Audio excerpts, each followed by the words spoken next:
ஆண்டவர் மனுக்குலத்தை காதலிச்சதை விட பெருசா யாரும் காதலிச்சிருக்க மாட்டாங்க. கவிஞர் கண்ணதாசன் அவர்கள் தன்னுடைய கடைசி காலங்களிலே இயேசு காவியம் என்கிற நூலை, இயேசு கிறிஸ்துவனுடைய சரிதையை கவிதை வடிவிலே வடித்தார். அந்த இயேசு காவியம் எழுதி முடிச்சு முகவுரை எழுதும் பொழுது எழுதின ஒரு வார்த்தையை நான் இப்பொழுது உங்களுக்கு சொல்ல விரும்புகிறேன். நான் சினிமாவில் பிரசித்தி பெற்ற பாடல்கள் நிறைய எழுதியிருக்கேன். அதில் ஒரு பாடலுக்காக நான் எழுதின வரிகளுக்காக நான் வருந்துறேன்.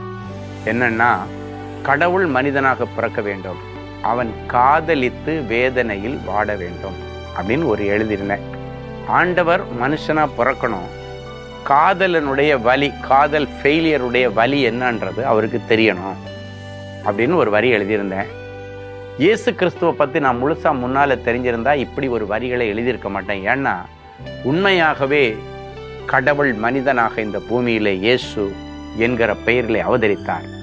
அவர் இந்த குல மானிடனை நேசித்து காதலித்து வேதனையில துடித்து இந்த மனிதன் மேலே வைத்திருந்த காதலினாலே, அன்பினாலே தன்னுடைய ஜீவனையே விட்டார்.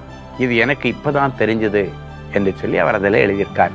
என் அன்பு தேவனுடைய பிள்ளைகளே, இன்னைக்கு ஆண்டவர் சொல்றாரு, உங்களுக்காக எனக்காக இந்த உலகத்தை ஆண்டவர் நேசிச்சு, மனுஷனை நேசிச்சு உங்க மேல வச்சிருக்கிற காதல்னால, அன்புனால உயிரையே கொடுத்தார். தன் நண்பனுக்காக உயிரை கொடுக்கறத விட பெரிய அன்பு இந்த உலகத்துல இல்லை. அந்த தெய்வம் நித்திய ஜீவனை நீங்கள் அடையும்படிக்கு பரிசுத்த பரமபிதா தன்னுடைய ஒரே பேரான குமாரனை உலகத்திலே கொடுத்து அன்பு கூர்ந்தது போல நீங்களும் ஒருவருக்கொருவர் அன்பு கூறுங்கள். இன்னைக்கு இந்த காதல் திறத்தன்று உங்க ஒய்ஃபை சர்ப்ரைஸ் பண்றதுக்கு ஒரு நல்ல கிஃப்டை வாங்கிட்டு போய் நீண்ட நாள் கோல்டு வாருக்கு முடிவை கொண்டு வாங்க. புருஷனை நேசிக்காம, மனைவியை நேசிக்காம காணாத தெய்வத்தை எப்படி நேசிக்க முடியும்? உனக்கு பக்கத்தில் இருக்கிற அயலான நேசிக்காம காணாத தெய்வத்தை எப்படி நேசிக்க முடியும்? அன்பு ஒரு மனுஷனுடைய வாழ்க்கையிலுடைய உன்னத அனுபவமா இருக்கணும். இந்த உலகத்துல ஒரு நல்ல வாழ்க்கையை நீங்க வாழ்வீங்க, அநேகருக்கு பிரயோஜனமான வாழ்க்கை வாழ்வீங்க. அதன் நிமித்தம் கர்த்தர் உங்களை ஆசீர்வதிப்பார்.